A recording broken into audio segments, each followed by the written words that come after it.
Welcome back to the D6 Family Ministry Podcast. We believe that discipleship should not be difficult, so we're here to help you connect the dots between church and home. Together, let's guide each generation, whether related to you or not, to stand confident in their faith. I'm your host, Ron Hunter, and with me as always is my co-host, Marianne Howard. Marianne, we're talking marriage today, and we have a guest who is an expert in this area. I want to ask you, just in a lighthearted way, what's the most unusual or hilarious argument you and Chad have ever had? Early in our marriage, and we've been married 26 years, and probably within the first 3 years of our marriage, we had this huge blow-up fight over a lamp. A lamp. A lamp. He wanted to sit up and read, and I was ready to go to bed. And he wanted to sit up and read in our bedroom. I needed dark to go to sleep. And so it was just a place of contention of like, go in the other room. And we look back on it because it was early in our marriage when we didn't have the tools to know how to argue well. And so it was just this whole thing. And it's like when it was all said and done, we remember looking at each other going, this is over a lamp. What is the enemy doing to us over a lamp? And so with that in mind, I would love for you guys and gals to hear Arlene Pellicane and this short clip from her interview. But if you're married, God help you. You're going to have to now deal with this other person. You're going to have to sacrifice. It's going to be difficult. They're going to be annoying. It's going to be hard. So we get these messages like, wow, it is really, really hard.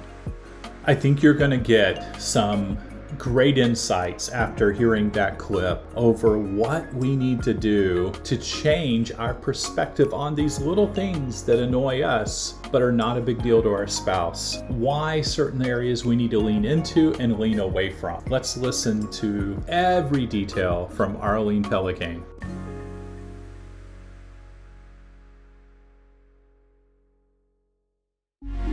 Getting your whole church to engage with Scripture and care about discipleship can feel impossible, but it doesn't have to be this way.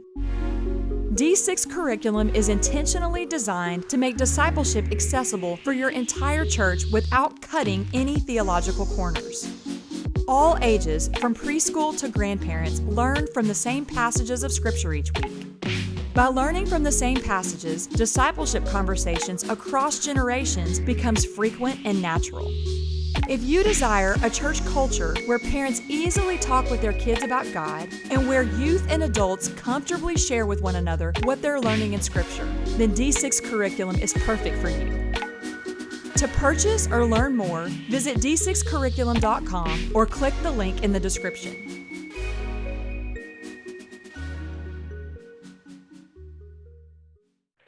Today, I'm joined by Arlene Pellicane.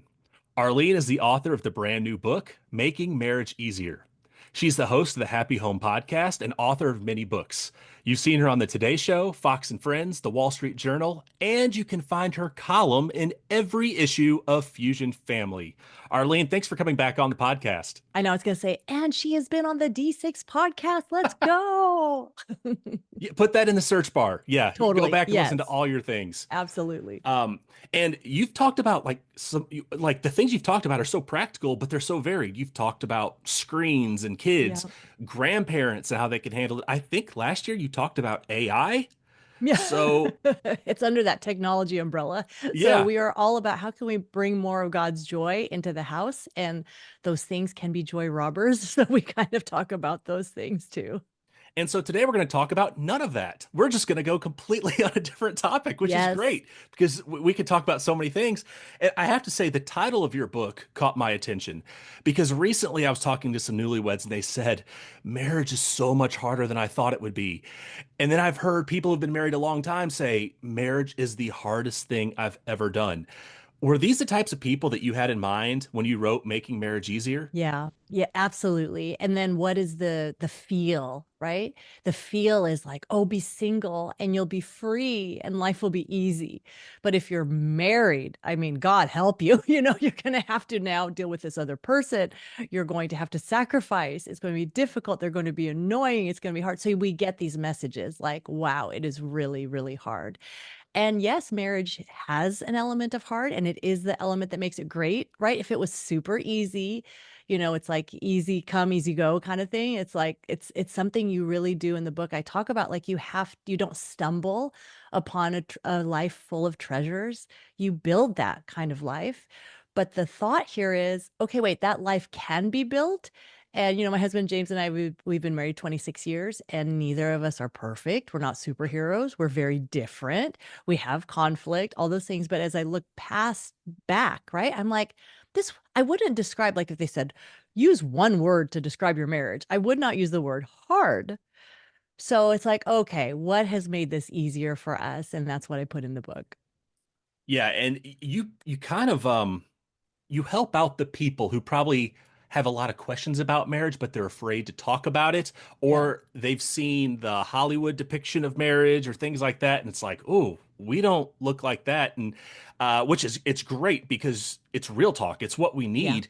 And I will say, you mentioned you both find out you're not perfect, and I think you find out very quickly your spouse is not perfect, and then it's a little Right. harder to realize you're not perfect yourself. That Right. that comes along later.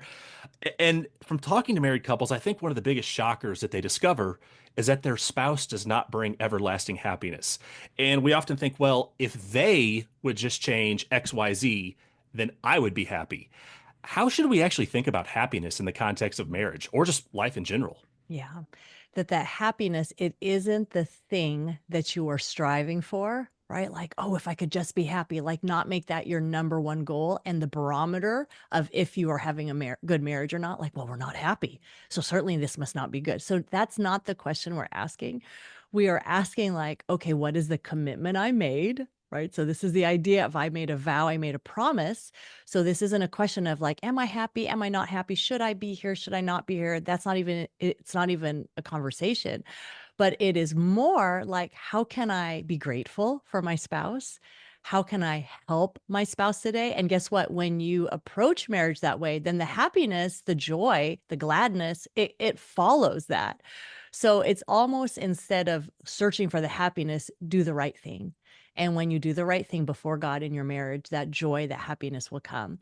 The other thing we think is like, well, if they were my soulmate, if they were the right one, like certainly they would bring me happiness all the days of my life. And to realize, wait a minute, this is a lot of pressure to put on one person to make you happy, right? Let's pretend that it's your spouse that says about you, well, if all my happiness, it depends on you, right? So then you wake up in the morning and you're like, wow, this is a great burden. Like, maybe I should make you breakfast. Maybe I should drive you to work. Maybe I should like park the traffic for you. Nobody can do this. No one can be fulfilled by another person. So we can make that marriage an idol to say that, okay, this person is now going to meet all of my needs. And maybe we don't say that out loud, but that's the way we act. Like, well, you should be doing X, Y, and Z for me, instead of realizing, oh, wow, you're simply another person just like me, that we're journeying through life together side by side, but you're not my God. You're not the one that's supposed to make me happy. God is the one that is my source of contentment, of joy, of purpose. So sometimes we're misaligning that, and it sounds godly, like, oh, I just put so much trust in my spouse. It sounds like, okay, like it's not drugs, it's not gambling, it sounds nice. But to realize, wait, nobody can fulfill that, only God can fulfill that life part in your life. Hmm. Well, I brought up your book this week when I was teaching Sunday school because we were talking about how we struggle. We see the faults in others very easily, but we Right. struggle when someone confronts us about our faults, whether it's a sin issue or a non-sin issue. And you bring up some examples in the book that some are just hilarious, and then some are a little more serious. But in our marriages, there's times when we want to offer constructive criticism to our spouse, or maybe even speak up about something that's bothering us, but we don't because we're afraid of how our spouse might react. What's the danger in leaving things unspoken? Yeah. And, you can ask the question, will this matter tomorrow? Like, will this matter 2 years from now, 5 years from now? Because there's a lot, love covers a multitude of sins.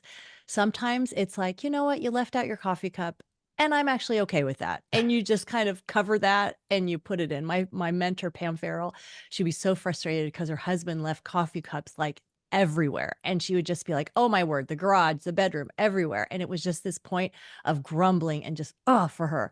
And then when she realized, she turned it and said, you know what? My husband has to drink all this coffee to keep up with me. And that is the God honest truth, and then she turned it into Thanksgiving. Like, okay, every coffee cup that I put away tells me he loves me. So sometimes there's those things in your life that are annoying you, irritating you, that you just need to cover and realize, okay, my spouse isn't perfect. So will this matter tomorrow? Will this matter in 2 years that I had to put away this coffee cup? Probably not. But then there's the other things, right? That it's like, you hurt my feelings, Mm. or you're looking at pornography, or we are having trouble with our children. Like we have two totally different ways of parenting. You can't just shove that under the rug. That needs to come out. And so you kind of determine, like, what are the little things, and let those go, but what are the bigger things that you really are thinking about, and do have the kind of relationship where it is okay to talk to each other about these things, to talk about deeper things. And I think part of it is being willing. Like, even if you tell me something hard that I don't want to hear, I'm open to it. Almost bracing yourself. Like, if you think to yourself, okay, they're going to tell me something really, really awful. And then they're just like, I think we need a vacation. You're like, oh, great. Well, yes, we need a vacation. So part, I think, is the openness, a willingness. The story I tell in the book that is the funny one, the clincher, is when James, when we were dating, he says to me, there's a question I want to ask you, but I'm just not sure how to say it. And I'm like, oh, baby, you can tell me anything. Because that's what you say when you're dating. And he's like, you have these hairs on your upper lip. Have you ever thought of electrolysis? And believe me, David, that was the last thing I thought he would ever say. And I went back to the house and I looked at my little mustache that was growing. And I was like, oh, my word, I have hair on my lip. And it was just, oh, my goodness. So I looked it up in the phone book. That's what we had then: laser, laser, laser, laser. And I went and I zapped my upper lip. And what it showed my soon to be fiance, right? It was like a little test. Can I really tell her anything? So when I passed this test of, hey, you actually can be honest with me, even if it's about facial hair, then it was like it boosted, right, our relationship. So whether it's a furry mustache or it's a habit, it could be a sin habit, it could just be something that's annoying, just have that freedom that it's okay to say it. And guess what? If your spouse can say things to you, then it allows you also to say things to them. It goes both ways. And of course, it's said with humility, like when many people are like, I cannot believe your husband said that. Like, how could you even have, I would have like dumped him right then and there. You know what I mean? Like, people are mad, that indignation, like, how could he have said that to you? But you have to be open and find the humor in it and humble yourself. So it does take a humility to be corrected. It doesn't feel good in the moment. But if you have the attitude, like, I'm open to this, then it will allow these conversations to happen. And of course, my husband was not like, you've got this hair on your lip. Do you not have a mirror? Like, so you need to say things in a kind way, in a gracious way, never be mean-hearted, mean-spirited in the way you say things to your spouse. And if you approach it humbly, I think you'll get a much better response. Well, for the record, our group was on your side in that, especially the females. They were like, "What?" What? But yeah, the way your book, I was kind of shocked too, reading through your book and how it played out. And so I want to stay there just for a second. And Yeah. this may be me just asking for my personal life. You and other people listening, you were not Yeah. alone. Yeah. But you mentioned being open to that Yeah. criticism. I know my default, and my default is to be very defensive because my Yeah. pride gets hurt. Yeah. And not only do I get defensive, but in my head, I'm already thinking, okay, let me think about your faults that I can Right. point out now. And so I'm going to fight fire with fire, even though it may be with the Yeah. best intentions. Immediately, my pride's hurt, and I'm going to say, okay, that's what's wrong with me. Let me give you a list of things that are wrong with you. How do we It's avoid that? on. Yeah. Yeah. How do we avoid that prideful moment, that defensive moment, and actually kind of sit in it Yeah. and be open to what we're hearing? So acknowledging that, right? Just being like, yeah, that's me. I'm going to get the list out and I'm going to be like, you got to be kidding. You see this hair on my lip? Have you looked at your face, brother? Like, have you seen what's going on there? So to me, like that, right in that moment, that quick prayer, God, help me right now. Holy Spirit, keep me from saying something I'm going to regret. Just honestly, those one sentence prayers that you just ask God to be the buffer. And you say, God, I humble myself. And oftentimes my prayer is like, help me to see it how he sees it, because I just see it how I see it. And honestly, that prayer of like, help me see it how he sees it, because he'll make a claim that I think is outrageous, right? Like, you need to do X, Y, and Z. You need to have the dinner ready at the table. And I'm like, are you kidding me? I have 3 kids under 5, and you're telling me you have to have the dinner at the table. Let's just use that as an example, right? So immediately I'm defensive, like, you have got to be kidding me. Do you even know how hard this is, having all these kids, right? But then it's like, Lord, help me see it how he sees it. And he sees it like, well, I have been working all day and you have, so that you can be home with the children. Like, that is literally the sacrifice I have made. Like, I'm working hard. And when I get home, I'm really hungry. And all I'm saying is I want to eat. Right. And then you see, like, well, that is actually reasonable. You are coming home and I have a refrigerator full of food. I should probably put something on a plate for you. So just that prayer of like, help me to see it how they see it. And maybe in that moment, it softens you. Maybe in your estimation, it makes no difference at all, but you still have to keep at it. It's like a muscle, like training yourself. And maybe you have to pull yourself out, like to say, like, you know what, I'm kind of upset right now. So I'm just gonna, let me just sit for a few minutes and I'll be right back. Like, even if you get yourself to say that, like, I don't want to say something right now. So I just need to, so maybe it's, you just walk around the block for 5 minutes and you come back and you're talking to God about it. You're saying, God, my spouse is so unreasonable. I cannot believe that he is not understanding how much pressure that these kids are putting on me. Whatever it is, right? You just vent it out, talk to God about it. And then, Lord, change my perspective. Help me to see it how he sees it. And honestly, these little things, it'll soften you. And many times when I'm like, I do not like you very much, I will think to myself, well, he probably doesn't like you very much either. Like, you're not doing what he wanted either. And it really softens my heart. So I think this is marriage, that it's making us into a more humble person. You think of Micah as saying, what's required of you to walk with the Lord, that you're supposed to walk humbly with God. Well, one way to walk humbly with God is to learn to walk humbly with his people, right? That he put on the earth, especially your spouse, because you see that person the most. So it's really the most refining place relationally, is if you can learn to walk humbly with your spouse. So it is a God thing that he is trying to shape us to be more like him.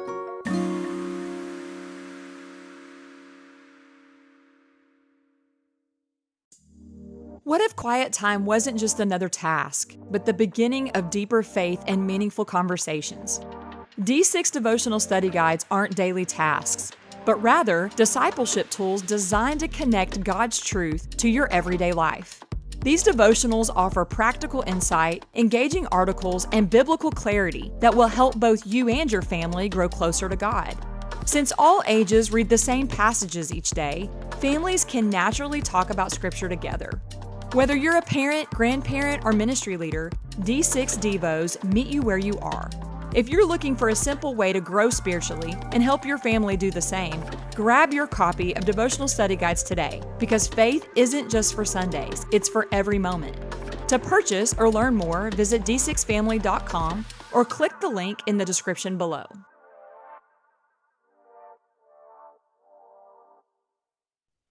Yeah, I don't really like that answer because that Right? requires Yeah, it's like change. that's not too a good hard. answer. No, but that is The great right answer because is, yeah, you are much worse than I am. That's the right answer.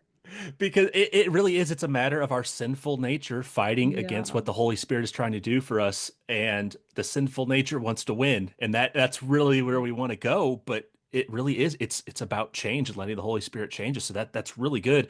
And And, let me say this one thing. If you want to take it to a new level, then you think if you have a daughter and you're a girl, that you're like, is this how I want my wife to treat her future husband? And then if you're a man, is this how I want my son? Like, if you picture your children replicating what you are doing, it honestly, then it puts a new layer in it, like, oh God, help me. Like, I don't want my children to act like this. So help me to be reformed myself. And the conviction comes in. Yeah. Yes. But kind of on a similar topic, our world, it's filled with cliches and memes of what it looks like when a husband and wife are fighting. We see the husband sleeping on the couch. The wife gives the silent treatment, even though she can't remember why she's mad. We see the grudges, but we rarely see the forgiveness. Mm. What advice do you have for couples on forgiveness, where maybe it's not one of these just kind of minor issues, but it is something that needs to be worked out? What advice can you give them about how to forgive or how to move on and get past these things? This is beautiful because let's say you just gave us that picture of like the husband on the couch, the wife super mad. Now in our mind, picture a husband and a wife, they're facing each other, they're holding hands, their foreheads are tilted toward one another, right? And they're looking at each other and they're restored, right? And then can you imagine our social media feeds filled with images like this of husbands saying, holding their wives' hands and saying, I messed up, I'm really sorry, and a wife kissing her husband tenderly and like, yeah, it's fine, babe. It's just like, can you imagine if that's what our picture was? Because that's reconciliation, that's forgiveness. And you're right that the sooner we can say it's really being filled with God enough that you can forgive your spouse. On your own strength, you're going to hold on to that grudge. You're going to be like, you hurt me and I'm going to hurt you now. Right? That's kind of what our Yeah. natural tendency is. And the amount you hurt me, that's I'm going to give it to you plus a teeny bit more. And so that is with being with God, like, Lord, you have poured out all this forgiveness to me, so let me now forgive my spouse. And that is a God thing that God has to work out. Now, let's say it's a very big offense, right? Then we're talking, this is maybe counseling.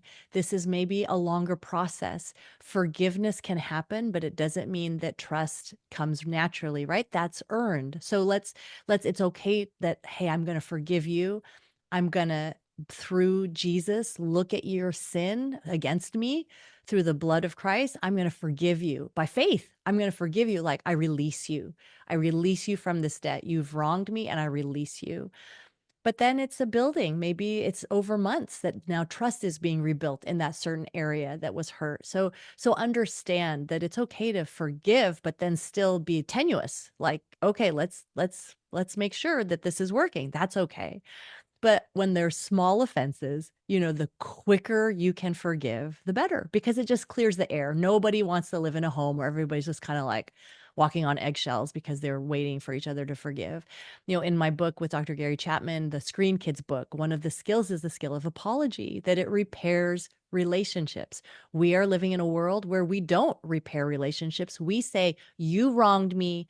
I'm the victim. Get out of my right. That's kind of the attitude. Like we're in this place where I didn't do anything wrong. You obviously did the wrong thing. I am the victim. So I don't need, sorry, not sorry. That's kind of this environment we're living in. So we do need to come back to say, no, I own what I did that was wrong. Mm. And I am sorry. And I am apologizing. And I will make it right to you. We need to be aware that apology repairs relationships. And as much as depends on us, we will build that bridge. Now, let's say you're sorry and you have forgiven or whatever, but the spouse isn't reciprocating. That's on them. Really, you have to do it based on you standing before God, giving account for the way you lived in your family, and trust the results to God. And when they're the little things, I remember I got my first book contract in 2010. I was so excited. It was like, oh my word, I'm going to be a published author. And, we're frugal.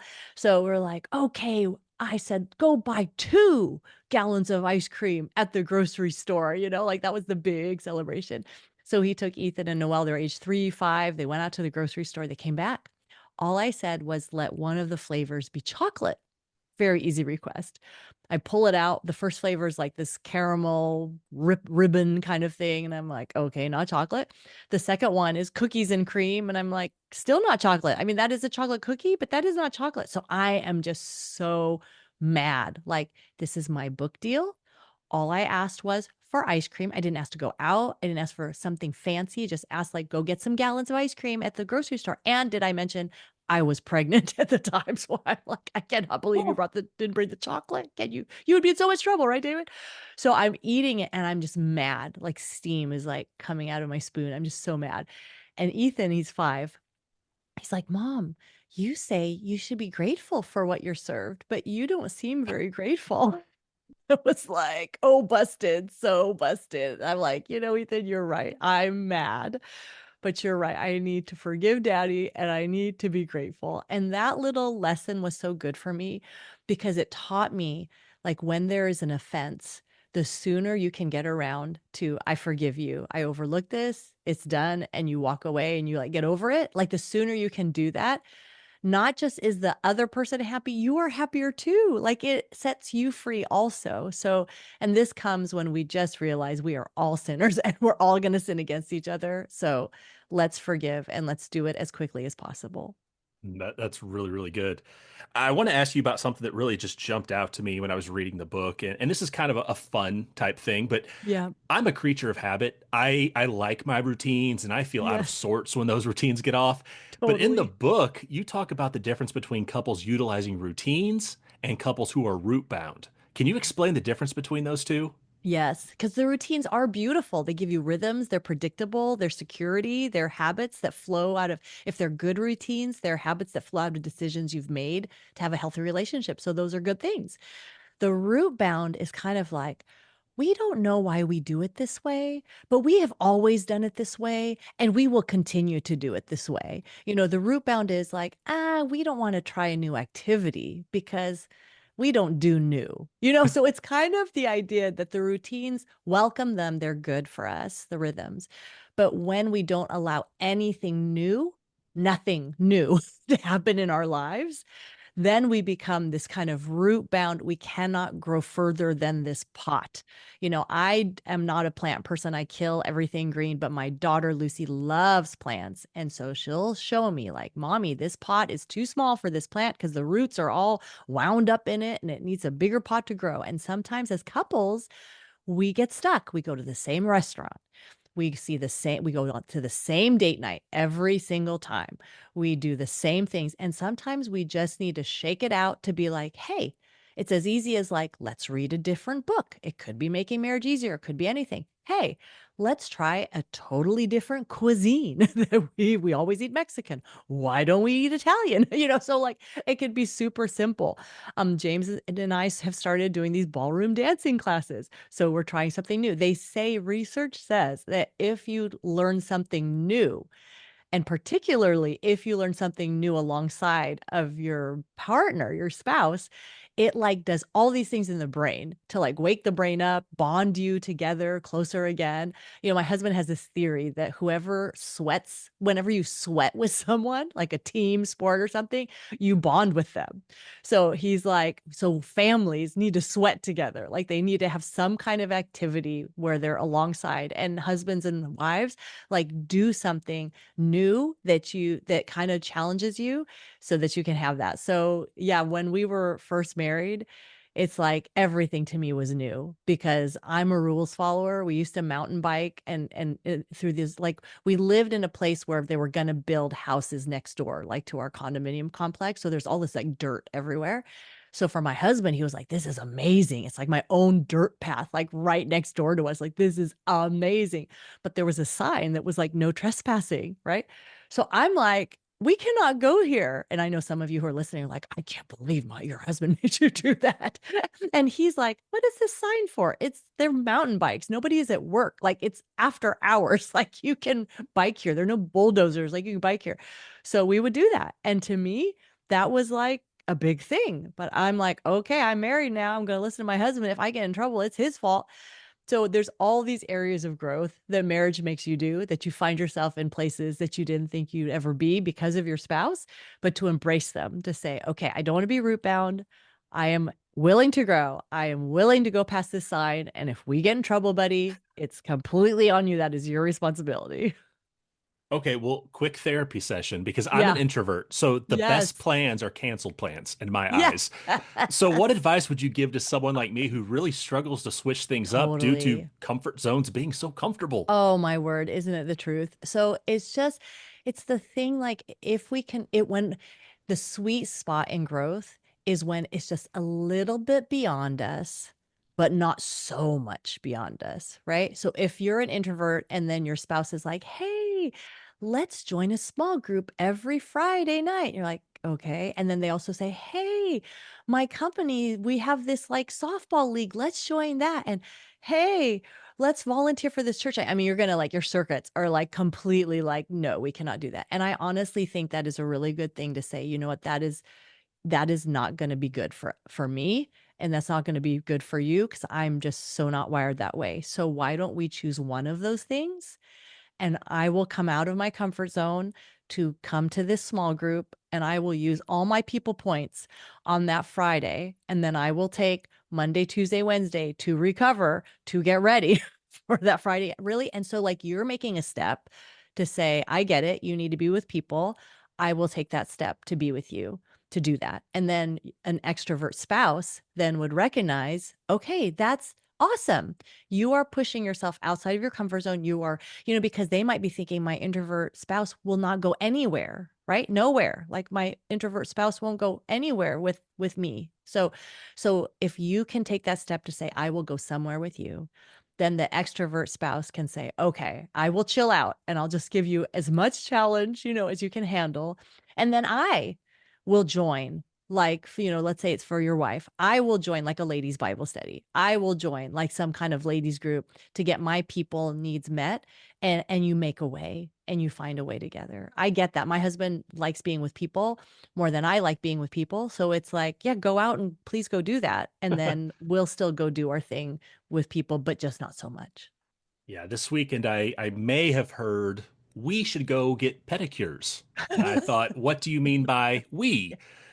And I'll just say a couple days later and a cheese grater on my foot, I know what a pedicure is like. That's great. Uh, See, this is like the book when one of the lines is, if you like it, I'll try it. It's the idea of serving your spouse. So you're like, okay, if you like this, I'll try this. And like, did it kill you, to do it? there were times I thought it might. I Yeah. both pain and ticklish, just so many thoughts and feelings, but no, it Oh it my it word. was it was all right. I survived. Was it funny? Like, did you guys laugh? Um, yeah, sometimes. Oh, Sometimes laughing, sometimes we may sulking. have bonded over some of the weird things going on more than Oh, how what funny. than normal stuff. But yeah, but I couldn't help but think of that this weekend, and I thought, yeah, That's really funny. I need to go ahead and give this a shot. But it followed it up by going to a restaurant that I had chosen. So Yes. it not that we were playing the 50-50 balance the Yes. scales thing, but we Yeah. thought, okay, let's both try something a little Yes. bit new. Totally. So the restaurant went a little bit better than the pedicures, Cheers, but and yeah, kudos to you, man, for trying it. That's but my hilarious. feet look tremendous today. They look So tremendous. You're reaping the benefits of your pain. I want to bring up the topic of jealousy a little bit Yeah. because you talk about this in your book, but what's interesting, you don't talk about spouses being jealous of the other's job or the other's paycheck or their friends. You mentioned spouses being jealous of tablets, phones, and devices. Totally. And that's probably more widespread than we want to admit. Yeah. How do we prevent our devices from being divisive in our relationships? Ooh, I'm going to quote you on that one. Devices that are, I like that. I worked on Divisive. that for a That's long that's time. so good. I'm seriously going to need to quote you on that. Please do. So think of it like you would not, if you're at dinner, you wouldn't have another woman there. You wouldn't have another man there. Like you'd be like, why is this third person here? This is our relationship, our dinner. But we will so casually take out a phone, right? We'll get a text or we'll check the weather or we'll check a movie time.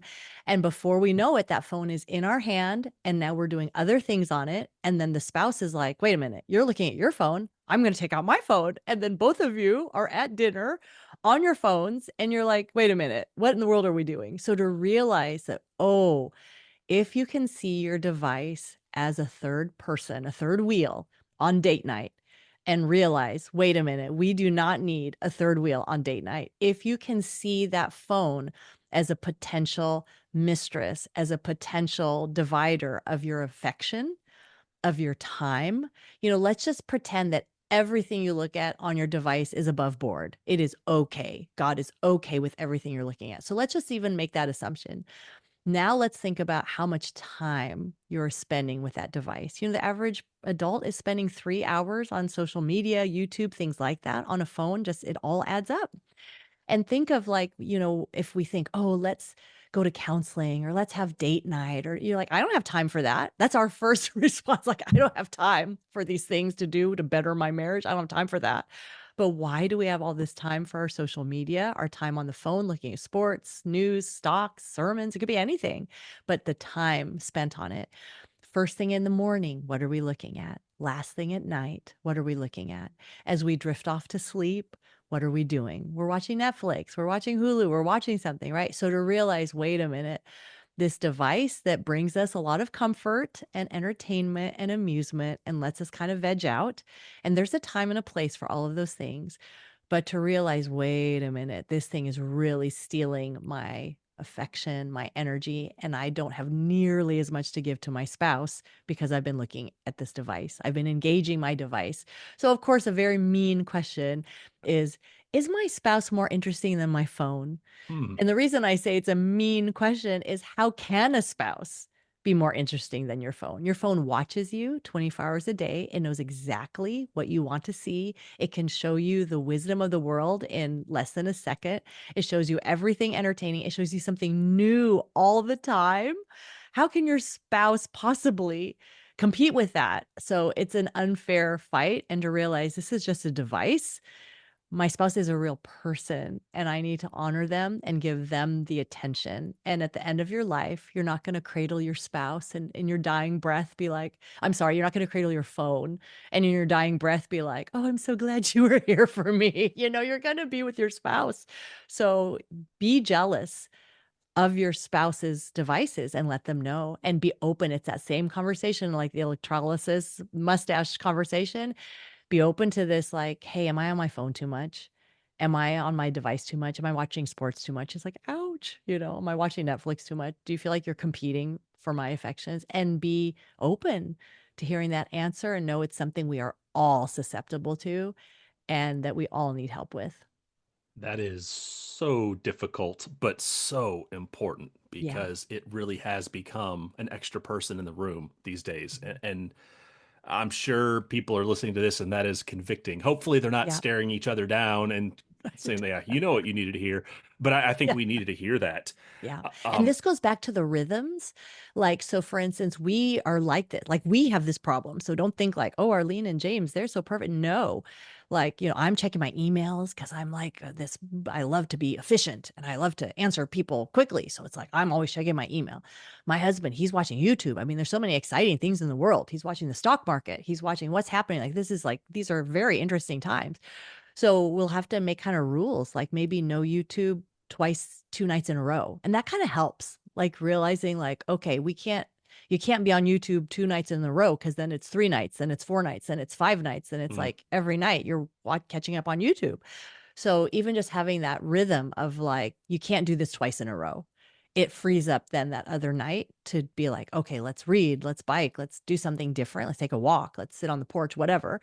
And believe me, I get it. Like, these are all good ideas and we still struggle to do them. Right. But that rule of not doing 2 nights in a row, that helps. So kind of find those rhythms and habits that help free you from being on all the time. I love that. Well, I want to end on this. In the book, you write about some of the difficult challenges that will come our way.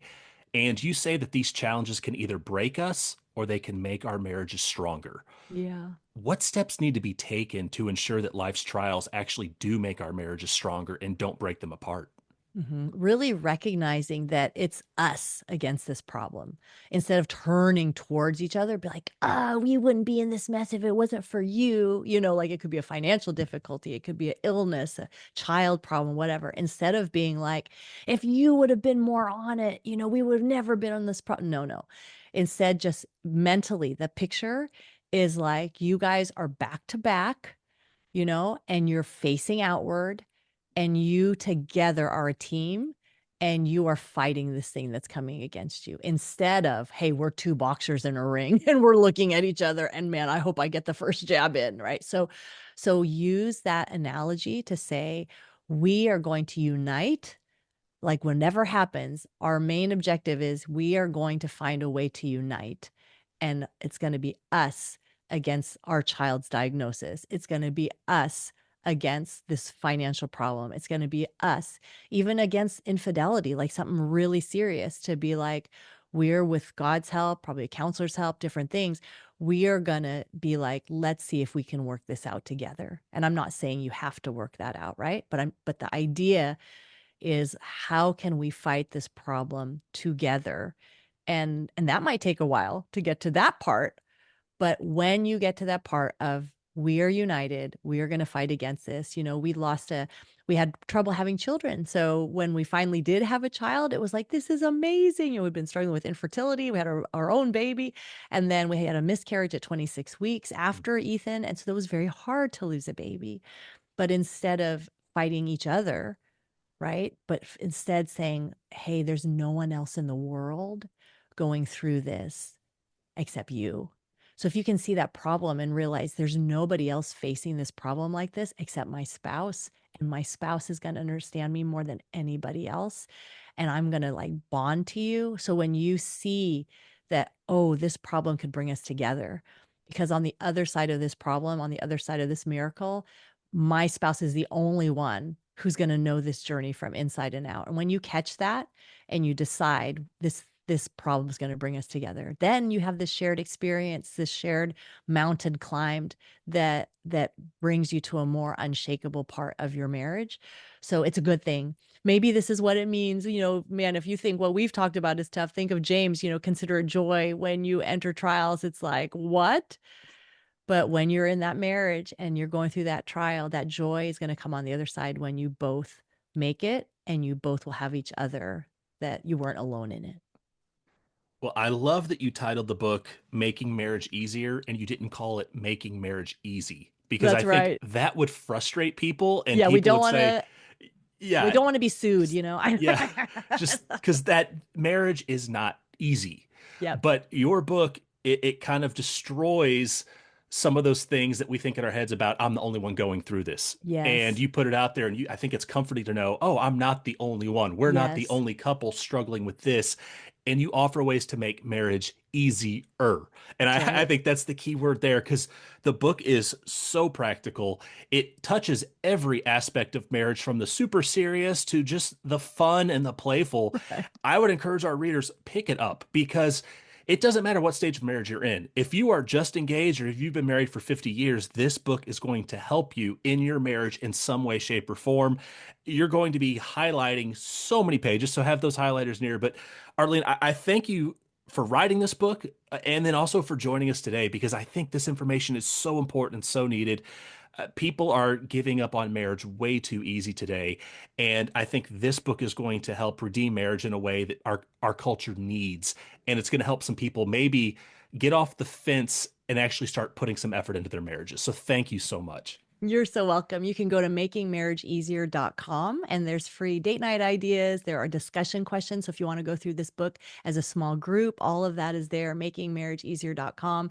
And then you even saying that, David, I've been telling people, because women love like marriage books. They'll be like, oh, buy this book. And then it's like they're trying to get their husband, right, to read the book.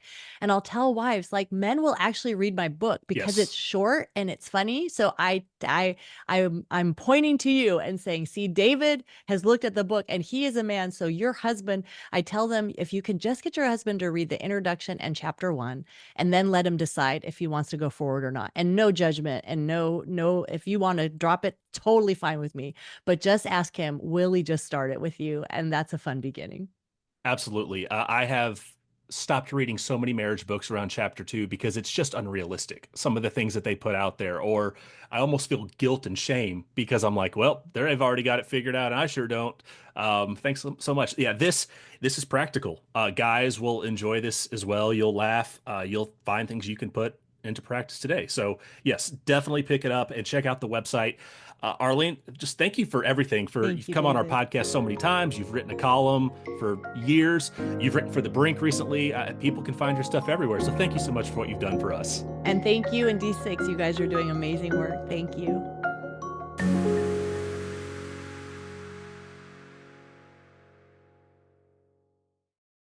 Well, I come out of this and come away with this super challenged. And there's 2 takeaways that I had just based on so much insight that she gave us about marriage. And so good. And I highly recommend grab her book, because if you enjoyed this interview, you will love every page from cover to cover of her book. So the 2 things, number 1, Ron, the most dangerous thing that has always gotten me in trouble in my marriage is unspoken expectations. And she really addresses that. You've got to, we have these we've unknowingly placed pressure of happiness on our spouse. And I totally get what she's saying when she's saying that, is that I have this internal list of expectations that I expect Chad to guess, know, and understand. And without communicating them to him, and I'll tell you, that has been the biggest place of contention in our marriage, is when I have unspoken expectations. And it's not Chad's job to be a functional savior to me, to make me happy. That's Jesus' job. That weight is too heavy. And so that was my number 1 thing. And my second thing was that we're facing challenges together, not against each other. And I remember hearing this, and so I'd love your take on this with you and Pam, and how you deal with conflict. But you've got to put your Nerf guns down and stop pointing the Nerf guns at each other, and start looking at the problem together instead of looking at the problem and blaming each other for the problem. Yeah, no, I totally agree. In fact, I would use the word transaction. Don't expect something from your spouse as a condition before I give something back to my spouse. We play this transaction game. It's kind of like the Nerf guns in a different way. It's like, oh, well, if they're not going to do that, then I'm not going to do this. And if they did that, then I'm going to do that. And we play this horrible swapping, and it never ends well. So really, really good insights. Thank you, Arlene, for that. Yeah, I just want to challenge our audience, to think about what Arlene said. Specifically, I'll just leave it out on this note. Arlene talked about humility and communication. And so I'd like to just throw it out to our audience. What helps you stay open instead of defensive when you receive feedback from your spouse? That's the question I want to leave the audience with. What helps you stay open? How can you cultivate humility in your marriage so that you can actually receive honest feedback from your spouse? Listen, our spouses, they know all of us, even our blind spots. So we need someone speaking into those areas. And so just think about that and how you can cultivate a healthy marriage this week, and press in. Take your wife or your husband, plan a date night. Even if it's just, watching a show in the, living room and cooking dinner. Spend time pressing in to your spouse and cultivate a healthy relationship and friendship in your marriage. Thank you so much for listening this week. Next week, we've got Link Taylor, who is going to help us evaluate our ministry methods, and you're not going to want to miss it. Thank you for listening. If you enjoyed listening to this episode, please consider subscribing or leaving us a 5-star review. It helps us out so much. To learn more, visit d6family.com. We look forward to seeing you next week.